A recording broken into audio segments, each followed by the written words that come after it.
Can you see and hear me?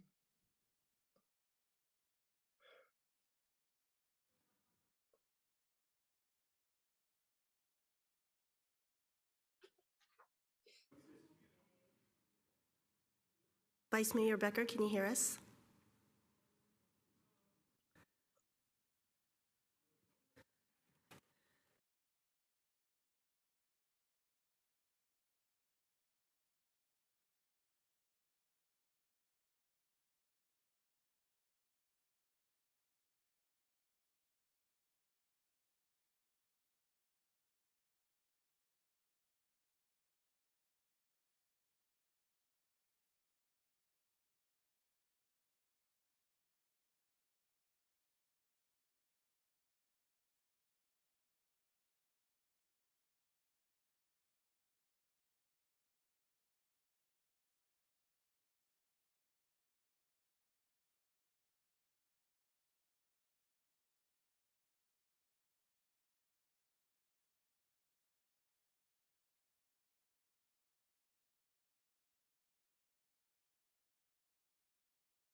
Conforming that we have Madam Mayor, one closed session for tonight, conference with labor negotiators, the city representative. Mayor. Thank you. So that leads us to public comment. Do we have any? There isn't anyone here in the council chamber, so we are going to adjourn.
Different location, council Like on the lobbyists and each attended meeting, levels of conduct. Presiding officer and in attendance should come by themselves pursuant to city manner. The public members of an agenda item, only raise your as a friendly reminder. Topics that are not on. So we will. Thank you, Madam. Council met in closed session under existing action and durable action to not be opposed. In essence, that proposal are not units 5, 7, and 8. Fee schedule after consent items.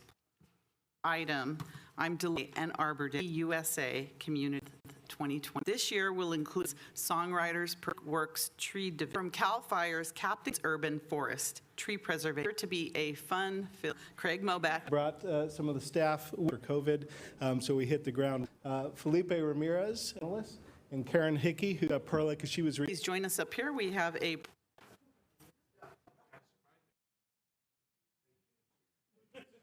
Relay for Life Day for survivors to learn more. So everyone at home can hear you as well. I know. So everyone at home can hear you as well. I know. The yearly community society. On Relay Day, we come together. It was estimated has through advocacy in the 1970s. That doesn't happen, but that donate their time. Life of Santa Clara is on the event. It's in the hand. Sony, it's a flyer in the handout. And join us up front here. It's light as well. It's light as well.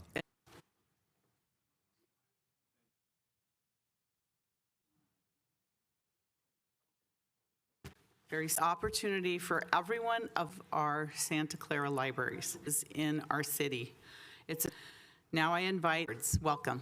Santa Clara City Library and Santa Clara City Library and represented as your city library peers, and are reaching more than 50 in print and those to people. Right? And we hope that and appreciate last year, commend you for your to turn it over to every week today. We have adult reading adventurous. And we even offer video games. So free.org to see all the different things we. So take advantage. Check out when we want to learn more about it. Really fun for doing that as well. So so I can present you with this proclamation.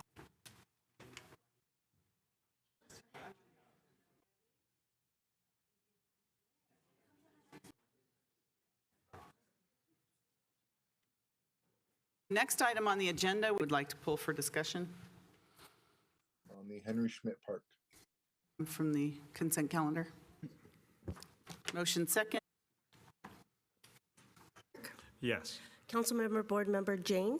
All right, next we have Stadium Authority consent calendar.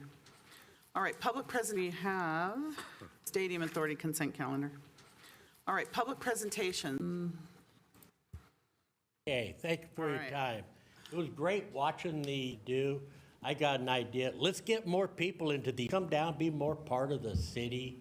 This Friday's the very first one. Shake some hands, kiss some baby. Good to see some of you people come out.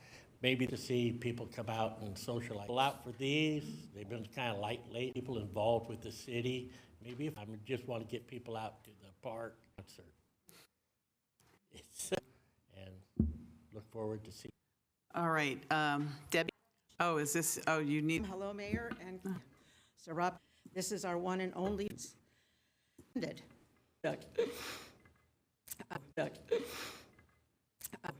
what I really want to talk about, we believe in education. You can come out of your household, cosmetology, once the women are sold, and our budget. Number one, their children. Clothing, about the good things we. Here to spread that. Working together and us to make sure been entrusted to do that training purpose we close it. But with Olympic trials coming on, a gentleman reached out. Again, he's an engineer by trade on kids. So on with the swim center meeting. Yeah, it's already on. that would. My late father, my hope since I've seen what's been created, those hostages and actions. Since I've seen what's been created, those hostages and actions. And amazing. Thank you. So I wanted to welcome Emily to ensure compliance with Michelle today to her for helping. I do have taking a lot of people about the stuff from the PACTED Becker, yes, maintain client with Understand. A berm, like who's here. I wasn't. West South at the cinema while their was playing to have the at the ant part, so it becomes a pebble. My kids whose name was kept, and I would make a motion to approve. Name was kept, and I would make a motion to approve. Becca, your hand's still up. Friendly amendment to include. Becca, your hand's still up. Friendly amendment to include of the park to as a whole. One generational under of the park to as a whole. One generational under within safety. All right, is there any member that Member Watanabe? Within safety. All right, is there any member that Member Watanabe? Yes. Yes. And we're going to start with. Thank you, Mayor. Upcoming. It does not include taxes, as you know, of youth sports fee that will provide. Wanted to provide some view of, As you know, of youth sports fee that will provide. wanted to provide some view of our user fees.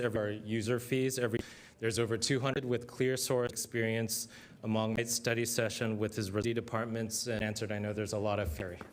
Thank you. Theory. Thank you. Consider the item over. Consider the item over. And if specifically service assessments, utility studies, its costs that general fund for public safety, general fund for public safety, you cost recovery to provide. And mentioned, we come through your door and and think what update are proposed small fee type to some pre-recovery, particularly in multi-year phase-in. Or other proposed cost. Frequently, we want to clarify the applicant would cover the cost of those costs. As the applicant would cover the cost of those costs. As part of existing to reorient in recovery policy fees that were adopted, use fees. And staff held open, also conducted, so there were 234 serving and world how fees are free. So Clara had no charge, I think, by nonprofits. The fee that ended up being several instances at the time. Mountain View was at the low end of the and Sunnyvale either did align to the cost recovery policy. Session to discuss the fee schedule update and that proposed cost recovery. So, recently met with representatives from the youth sports organizations, representatives from your major sports, your youth sports users for groups. The idea of a big recurring theme in that it's available for my use, that as the user, I'm not having collaboration with the sports groups seen as a valuable, the effective use of the Wade Brummel Scholarship. There were questions about how collected fees are using the city as it decides to enter into a. So that was a recent leases proposed at this time for reserve field use fees. So the fees and staff has committed to those groups that staff would seek to reach out in advance. For fee change in July, they may have already. That helps them efficiently run their organizations. Consideration. All right, let's start with Council Can we get some ideas to how much money? And then I've had classes, and there's even a number of the reservation schedules on all of these fields. Yeah, those are my questions. Thank you. Thank you. Proposed municipal fee schedule on 433 to the city is $11,800. And because the idea of a Mills Act is to allow someone rehabbing where it needs to be, maintaining it, things like that, it's of dollars per home, per property is also required, which is also thousands and thousands of dollars. 3 of the end of the saying 0%, 20%, 40%, 10, 20, 40, 60, 80, 100. When we talk about the different Carrie, so I think I have 3 questions. First question, do we have an idea of how many and regarding outside organizations that may use the fields, you may or may not be able to answer that question, but if you can, that would be great. And that's all I have. Thank you. Thank you, Council. Questions like you did mention 9,000 hours of nonprofit these fields, and what was the number on that? And I know we did not charge anything till now, so $1,000 with I multiply 9,000 by 14, so $126,000, and instead of playing video games at home. So if that is a deterrent to bring them in, basically. The impact is only 126,000 if I calculate the number of hours it has been used in the past. So if we don't charge anything for these bookings for the field. My second question is on the senior center auditorium, dollars per hour. And I was surprised that sister cities used to hold events at that senior center, and they moved out. So I want to clarify what are the charges for senior center auditorium booking for nonprofits. I know it says $20 per hour with kitchen, and so even that seems to be a little bit higher, but if it is only $20 per hour for nonprofits, I'm okay with it. But I want to confirm that, like we are charging $11 for use of a table, and $2 for a chair, and podium $50, $100 for a portable sound system. They should be subsidized. I don't think we are making much money out of it, but they should be subsidized. So what can we do? And this, I'm talking about the... All right. Turn your light on, Kevin, when you want to talk. I'm looking at the document, and there is no, I can't do this, of the fields and things like that, but I know that when groups have come to us about rental charges that haven't been, I mean, I was, if I go back through my notes, they said that the rental cost total was thousands of dollars. Volunteers that, you know, could be trained to work this without having to incur a cost of a staff. The facilities is, you know, it could be worth $100,000 to the city. Like, I don't know that the benefit to me is worth the hassle to the residents. I know that Wanda Buck came in here and she complained that the costs had gone up, I think, for one thing for the residents, and what are we, and I want, well, the phrase is nickel and dime, but I would like that, you know, groups and children use for things like electronics equipment, which, you know, does break down, has a lifetime, things like that. I 100% understand trying to get costs for those, and I think that those are optional to have basic uses for kids, for nonprofits, for organizations, without them having to really think about the Santa Clara. Like, I'm in sister cities as well. We go to San Jose for our sister cities, you know, dinners, our potlucks, and I think that having everything close without having to drive, without having to think about that, I mean, that's a cost too. And I'd just like to see a lot more people in Santa Clara stay. We charged a lot of the youth groups for using our fields. Did we improve the fields at all with the money that was paid for the kids?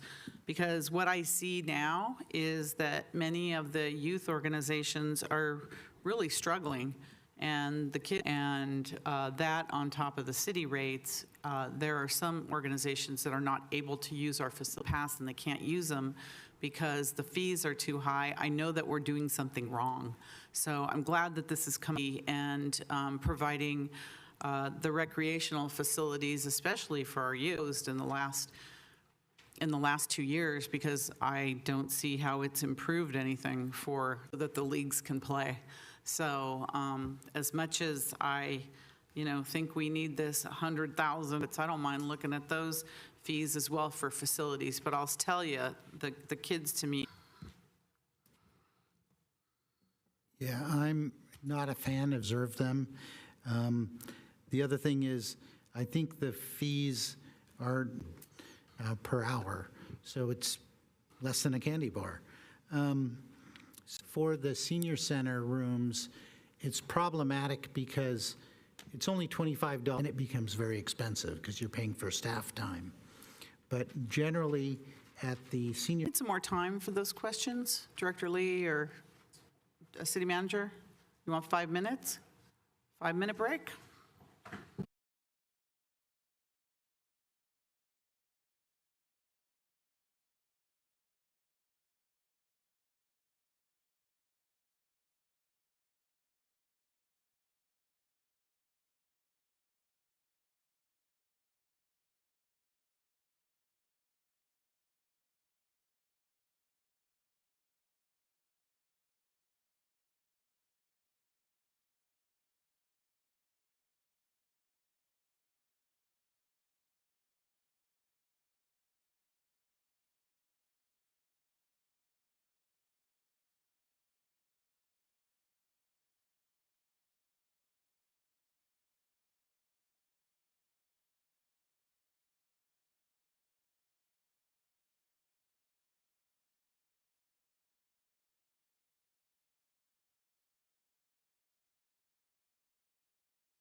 one of the things that the city council did 2 years ago is take a number of your youth sport fees where user groups, nonprofits, some schools that utilize those fields.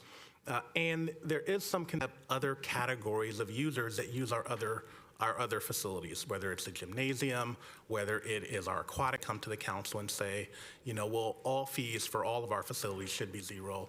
As you know, the community benefit and the public good of our services and provide some subsidy. There is some financial concern.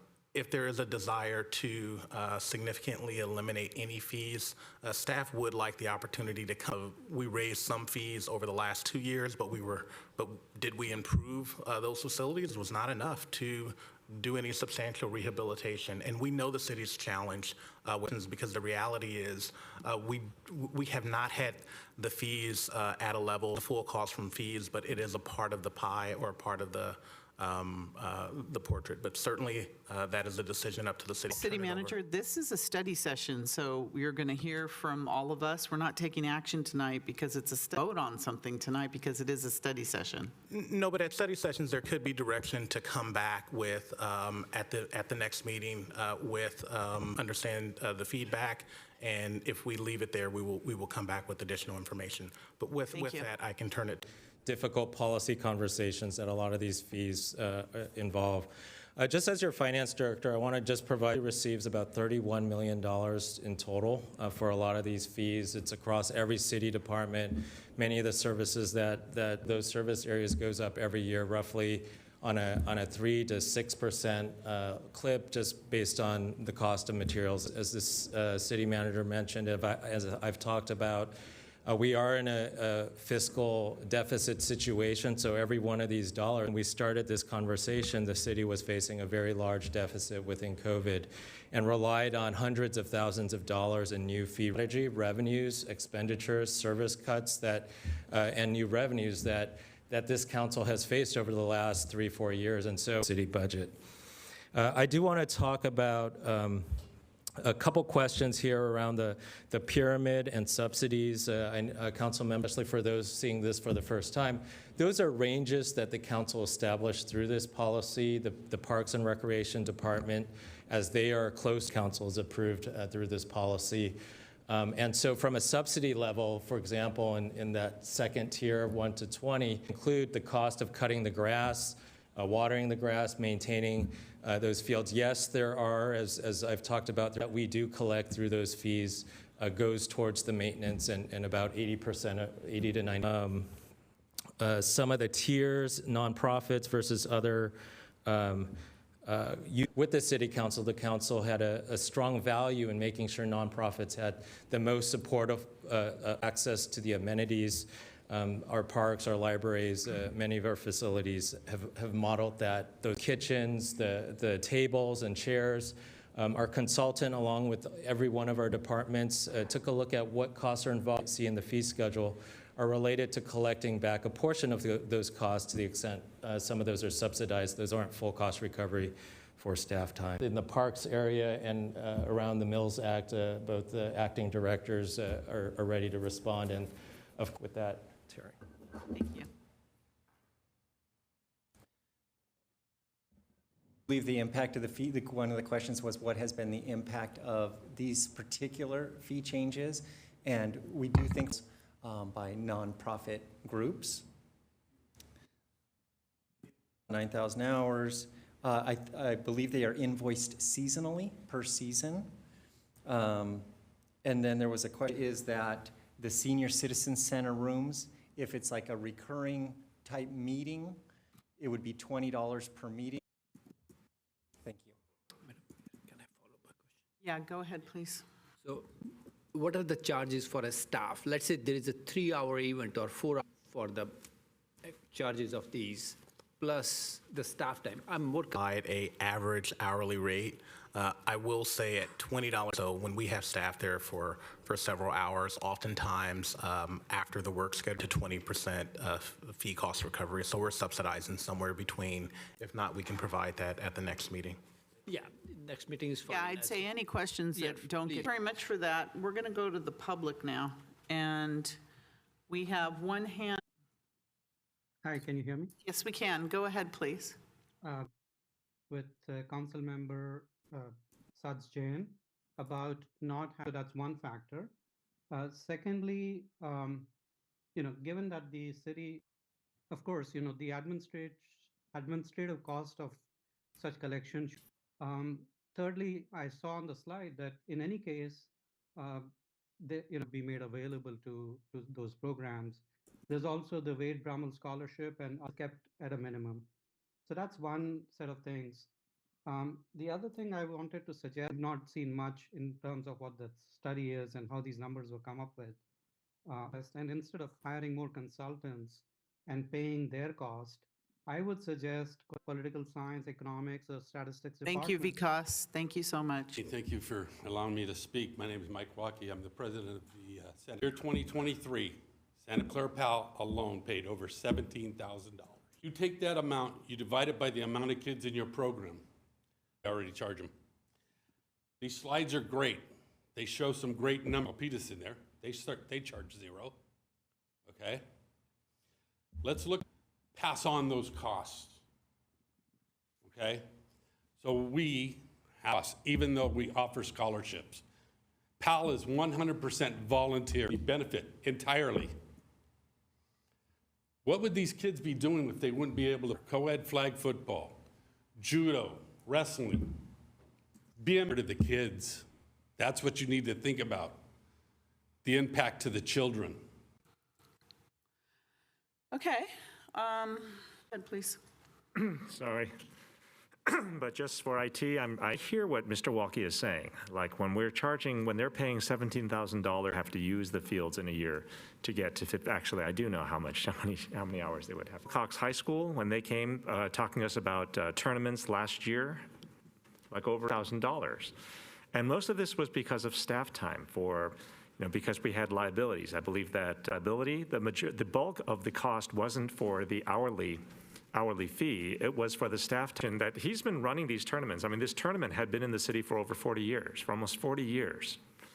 And, he just doesn't make sense to run a 3-day tournament to make $4,000. We could easily staff it ourselves. Like, we know how to maintain, we know how to run volunteer workers that could fill out, or would it cost $17,000, $17,300, and that know the process, that could demonstrate that they could replace. The sister cities volunteers did all of that. I remember we were stacking chairs, but I think that these are the kinds of things I would like to pursue for. We've got not just the youth commission for the city, but we've got a youth commission for sister cities, because these canceled because we can't find a way to work with them to manage set up something so that the organizations that do know what they're doing, maintaining, I'd like to know what we can do, what the city can do to make. Thank you very much. So, City Manager. So, motion by Councilmember Watanabe? Yes. Councilmember Chall? Yes. Councilmember Gilmore? Yes, and that passes unanimously. Thank you very much, and thank you, everyone. Americans with Disabilities Act, Self-Evaluation and Transition Plan. It is a study session on our ADA self-evaluation and reoccurring theme with some of our capital presentation. Thank you. Yes, thank you very much. It's our design division. And then we have our consultants run through the self-evaluation as the status to date, go through our outreach efforts. We've done quite a bit over the last several years. And then we'll talk in with Disabilities Act, also you heard referred to as ADA, government services. And so in terms of what is, a self-structure, both your buildings as well as the facilities in the public right-of-way, so sidewalks, guidelines along the way, and they've changed, right? We've all seen, used to be you build a project, if you touch existing, that is when you'd upgrade it. Well, the self-evaluation and transition, we're not going to turn around and do everything next year and 5 years and 10 years. We're going to lay out this plan and work towards it. One of the changes to do it every 10 years or, just happened in the last several years, as well as identify any barriers to access those types of services. This area to develop the plan, and so we went through a competitive process, and that was with the help of a lot of our staff in many departments, including the city attorney's office. developed the scope, hired the consultant, and then we looked in laying out all our buildings, different outreach that we've done, a lot of meetings, but we want to engage the public, and again, that was done with a lot of the other departments in the city. And then we assessed physical barriers, went through and prioritized the different areas of improvement efforts, several community meetings, ADA committee meetings. We met with the B project-specific webpage, did updates on the city website, City Hall News, the self-evaluation, and then 2, we'll cover the physical barriers in the facility, looking at policies, procedures, and services. We looked at the city codes, what are all the documents we utilize, how do they relate to the ADA, and then what do we need to improve. And in some of those areas where they make the recommendations is looking at our customer service practices, how do we do this and what they need to do. We also looked at our contracting mechanisms in terms of how we sales. We also looked at how we advertise public meetings and some information that the consultant provided and some recommendations of how we can improve things. Covered public buildings and parks, covered City Hall, the Convention Center, library, all the areas, sidewalks, curb ramps, crosswalks, there's areas. So what I want to do is kind of focus in first on city facilities and why we set up a map.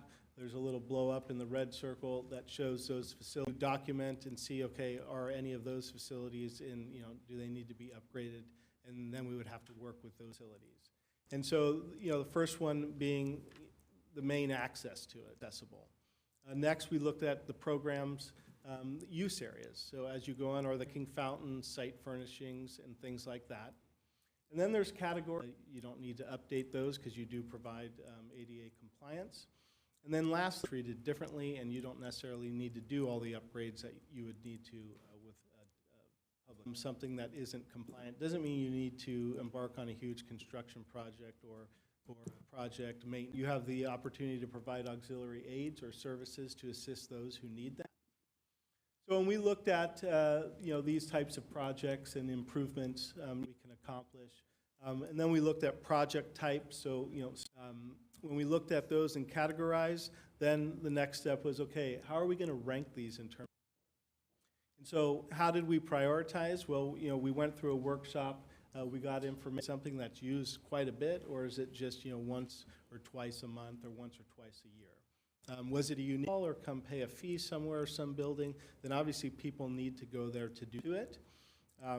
We looked at the user groups. Is it being used by teens, seniors, already programmed, or is it going to stick around? Obviously that plays into how you prioritize. And you see big numbers, don't let the thousands alarm you. This is not requirements. It just doesn't meet today's requirements. And I do want to point out that when there is that to consider, and when you do a project that you rebuild a bathroom, then you knock out. Don't need any modifications as well as the historic sites. And so then our consultant took a look, okay, what is estimates on dollars? And really, yeah, $13 million, it's a big number, but it's not $20, $24. As I mentioned, as we were doing projects there, Bowers, Machado, Agnew, Fuller, Home Ridge, and to do those projects, and we will, and those take care of some of the issues that we. Well, when it was built, it was compliant with the standards, but it isn't today. So as actual ramp had to be relocated, and you can see the truncated domes there in yellow.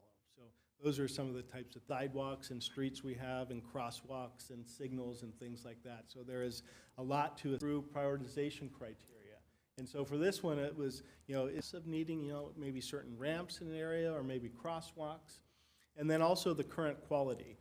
Ramp, but it's just not the current standard that we have, so that was noted as well. So each, curb ramp, sidewalk signals, we took a look at where are they, are a focus. And then there's medium and low priority barriers that we look at, potentially addressing. So we remove and replace pavement, that triggers installing new ramps. So we might be doing that in a subdivision, maybe it's a low one. So, a lot of instances here, specifically on the PED routes, you see curb ramp 7,400, crosswalk 630, rail crossings 42 to do improvements. And so, a significant amount has been addressed numbers, but we knew it would be.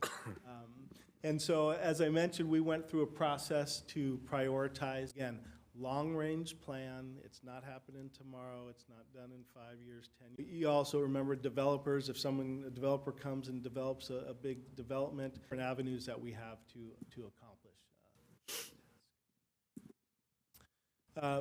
Right-of-way work with improvements, all projects that we've done to help better the situation. And just a quick example of, just like there is in every city.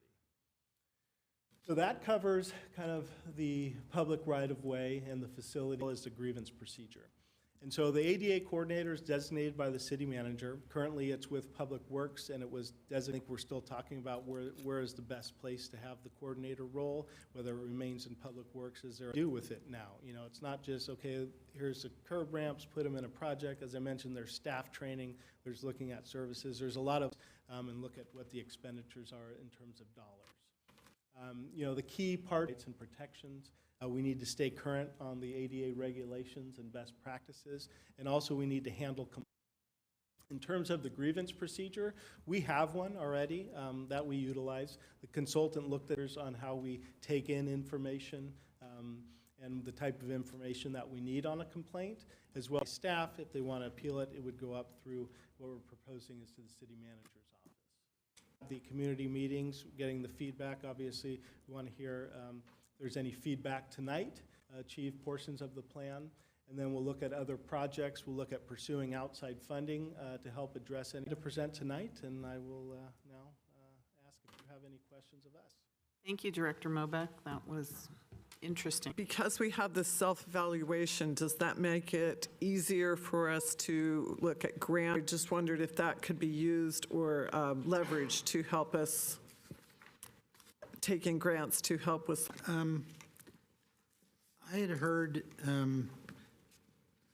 I guess we're committing to resolving these if we're no longer getting CDBG for this. Trying to find cities to sue, and there was a coffee shop in San Jose that had to close because, what is our risk for loss? Is going to do $750 million worth of, if we're not doing a certain percentage of the $750 million every year. First of all, let me thank your department. I appreciate that. But I know you did, you scared us with $745 million. If I look at it, some of the issues we are facing on sidewalks, issues. So I would like to have a, internal, because even if we fix that sidewalk today, after a year or so, I saw inches again, the gradient has gone bad. So if we don't fix the root cause, we will be incurring more of our capital investment into. I don't know how efficient that is. It is, to me, I think we can do better if we invest in that. So I think we should invest into those things because we are trying to make a quick fix so that nobody trips over those type of equipments. Is worth it instead of $745 million probably. Do we? I know I put this thing request on the priority session also to look into on the ADA improvements. If there are, have we ever pursued it? If not, can we put a priority on those? Thank you, Mayor, and thank you for the presentation, Director Mobeck. Just a couple of questions regarding the work that, for as much as possible, in order to save on costs, because otherwise, do we have to go to it out? I also was going to ask about the infrastructure grants from the government, if there's still anything available that President. I want to give a shout out for the road crossings and the flags. I know it's a pilot program, but I think that it was a great opportunity to just explore, using them. I see the flags moved all the time, but I think it was a great opportunity. Well, I got a different device.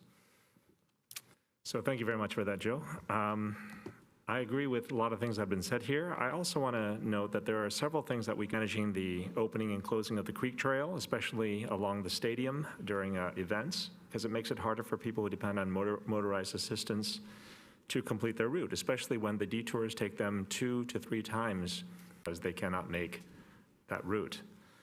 Also looking at, I have a person with vision disabilities, and I've talked to her before I talked better for the handicapped parking, but I just see a lot of missed opportunities when it comes to tiles. I think that if we had directional tiles that pointed out points of interest, like ticket machines or information desks, the crosswalk where there's the ramp, you'll see that we've got the warning tiles there.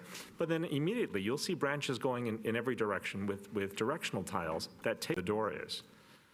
Right. And when I look at like Braille, I think that there's lots of, I look around the city because I've been asked about this. How would a blind person know to look there for a description? Like, this is something that I don't know. It just seems random. Like, I would never, like, as a sighted person, it's not in my field of view. Was for a simple thing like the city website. I mean, it's very hard to navigate when blind.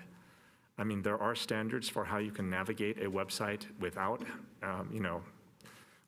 from where people click on something, and all of a sudden their focus is someplace else, and there's lots of things like that. Maybe there should be a simplified mode for people with disabilities, right? And I feel that fixing these to a building where I've gone to a big place like the convention center, and I don't know what door to use, so I'm going from door to door to door, checking to see which one's open, when if there were a directional tile, if there are directional disabilities. So I feel like as we're doing, like I look at the updates on slide 21 and slide 19, that while we're making improvements for wheelchairs and for access, we could just add in the additional tiles, the additional options. But I just miss seeing the directional tiles that tell you where to go, especially if you're on a line that's supposed to take you to the train station, or it's supposed to take you someplace else. Those just are non-existent. All right. So Councilmember Hardy asked about the self-evaluation plan and will it make it easier for grants? Yes, I think it will, because we have identified all the locations and we have a good, so it makes applications that much easier. Councilmember Jane talked about CDBG funding. Yeah, the city does get CDBG funding. I know now it's they came to us and said, hey, we have some access. So we said, great, give it to us. We can put out more ADA ramps. So we've been able to do that. In terms of what funding we're using, right now, like we rely, and then if we're doing capital projects, infrastructure improvements, those capital projects are required to make the improvements.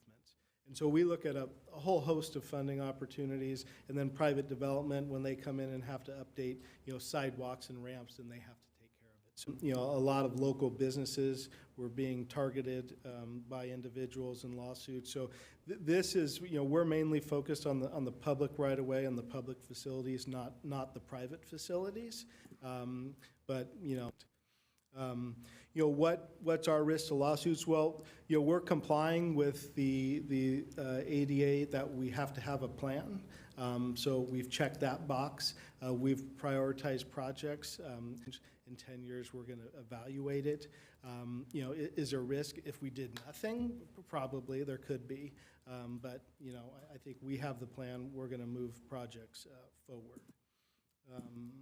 Craig, if I might, that you are reasonably implementing over time can provide a basis for defense against certain types of claims. The law recognizes, thankfully, that cities have limited resources and we need time. Approval of this plan will be, aside from the independent value of it, will be an important risk management tool.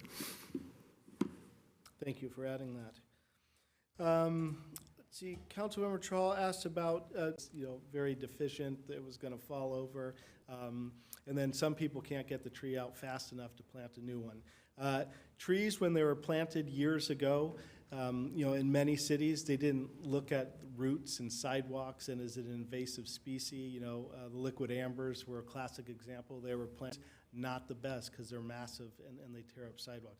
So we try, there's a balance there somewhere, right, of trying to keep the trees. Sometimes we will build the sidewalk and push it out a little bit around the trees, but not always possible. Preserving trees, it's a big tree. Even though it's a city tree, a lot of homeowners take it as that's their tree. And so it can be difficult conversation. We look to, when we replace, sometimes we look at changing the slope within the ADA requirements and utilizing root barrier. But unfortunately, there's no, magic way to make it all work. I think with trees and sidewalks together, there's kind of a push-shove type of. So basically, the way we do it in Santa Clara is the city's responsible for the sidewalk. So if we get a complaint that comes in, we send staff out and they go out and analyze it. And really, there's 3 different scenarios. So one, based on the uplifting, can we put a grind on it, grind it out? Great. The second is, okay, if we can't, if it's too high, then we look at putting in some temporary ramps and putting it on our list, which we do have a backlog of sidewalk replacement lists, and then ultimate repair and come back and do it later. We need to do it then. So those are the 3 different scenarios, but grinding is an option that we do utilize. Funding, again, about federal grants and things, yes, we're always actively pursuing grants. We get a lot of grants, and then we apply for. Councilmember Watanabe mentioned, let's see.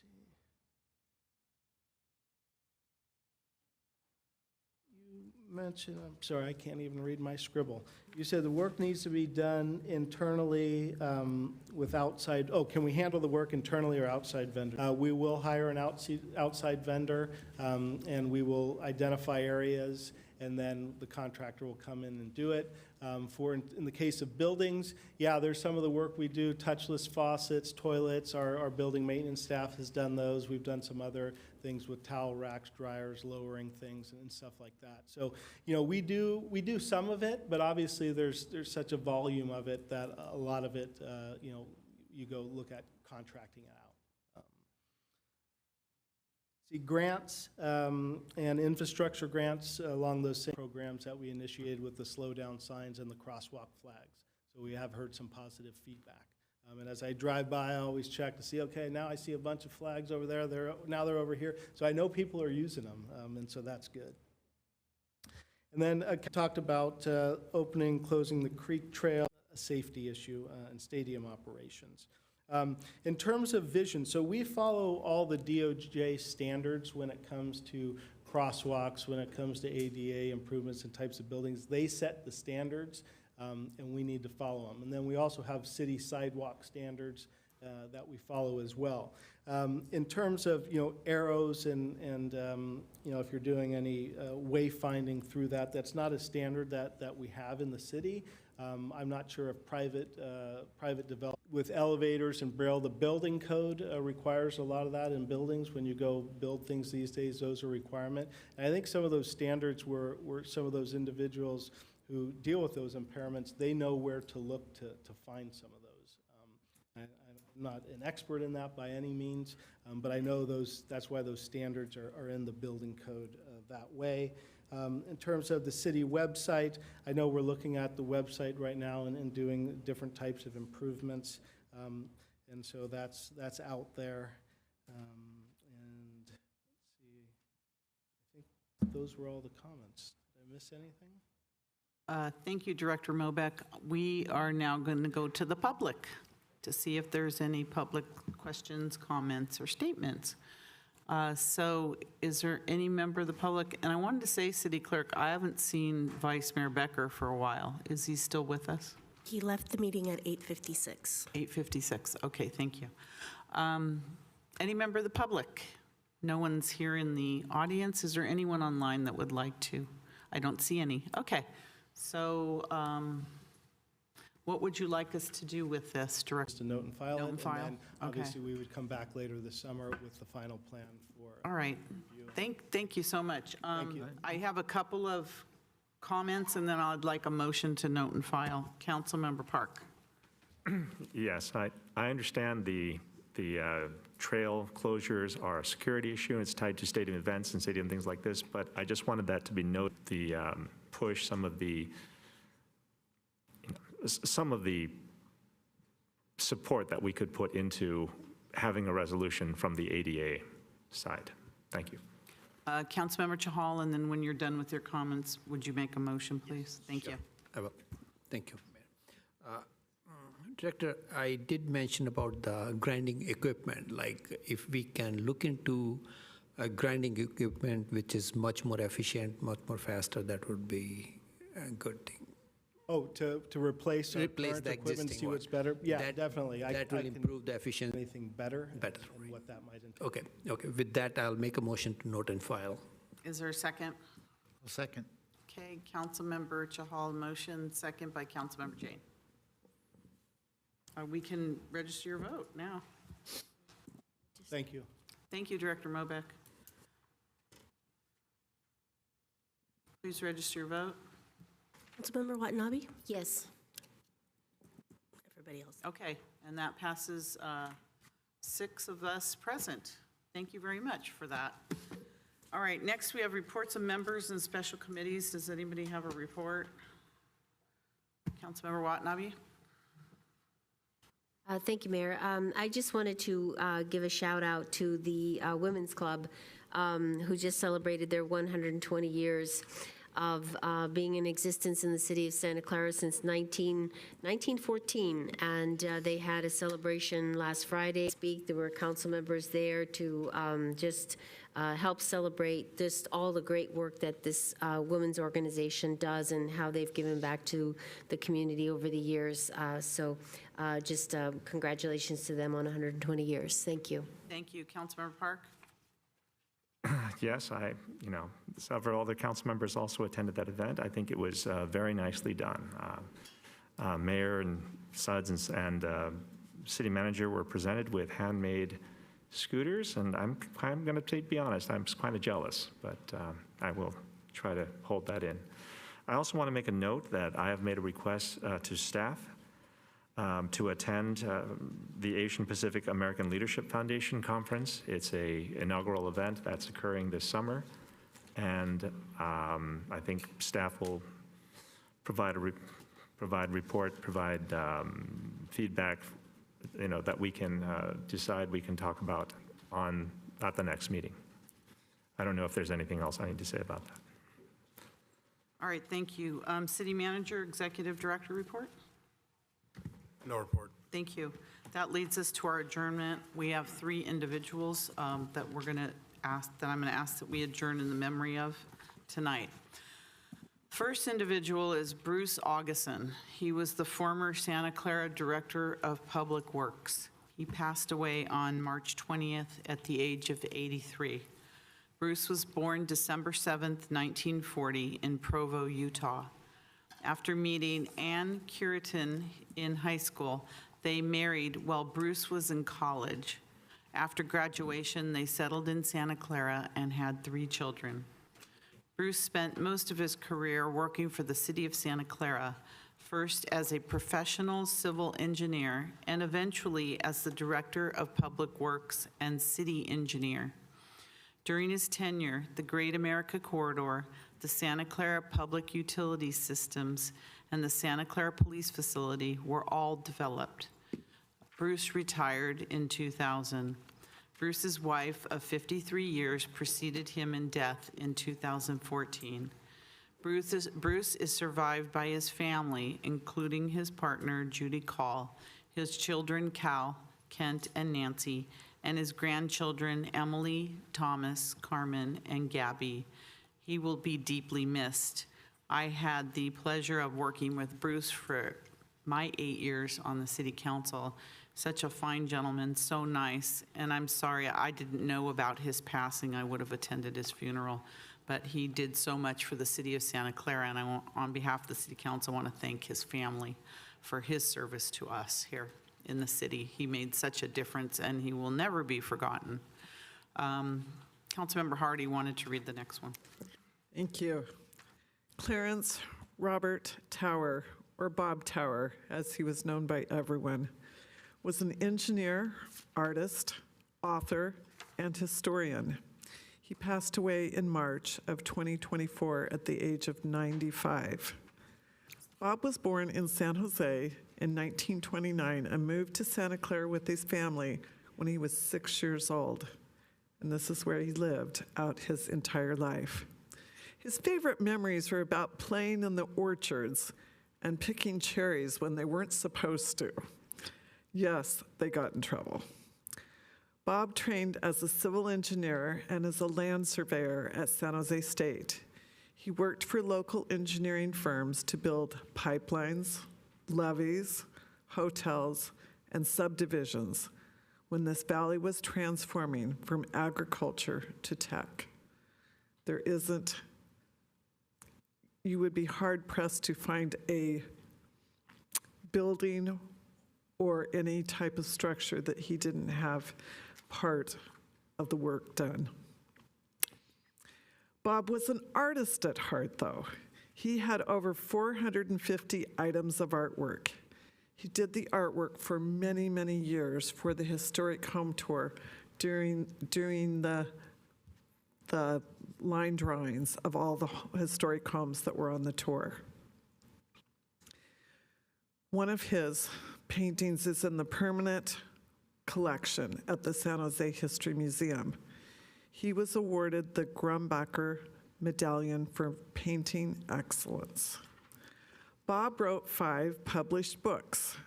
One was about growing up in Santa Clara. He called it 70 Years in Silicon Valley. Another one of these books is Legendary Locals of Santa Clara. He typed all his books with one finger at a time because of crippling arthritis. Bob's legacy to this entire valley is vast and immeasurable. He will be deeply missed.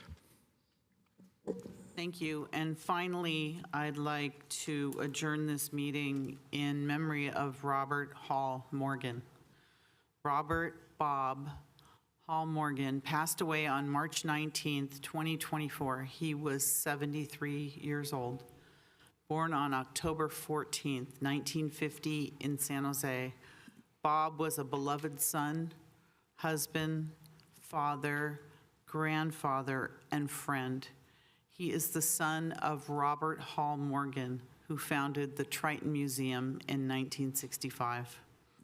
After passing the California bar exam in 1978, Bob dedicated himself to the pursuit of justice as an attorney in our community, embarking on a distinguished legal career. Beyond his professional endeavors, Bob had a profound love for horses, gardening, and sports.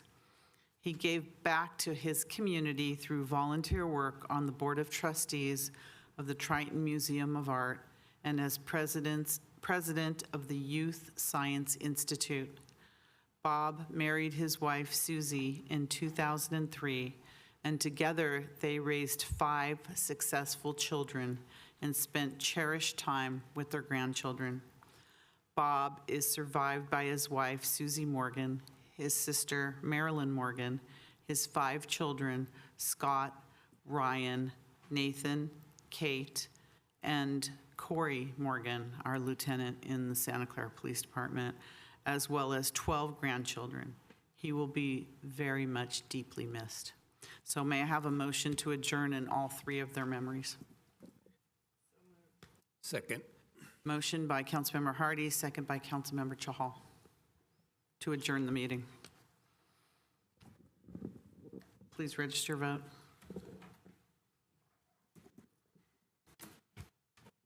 And that passes 6 of those of us present, and this meeting is adjourned. Have a good night, everyone.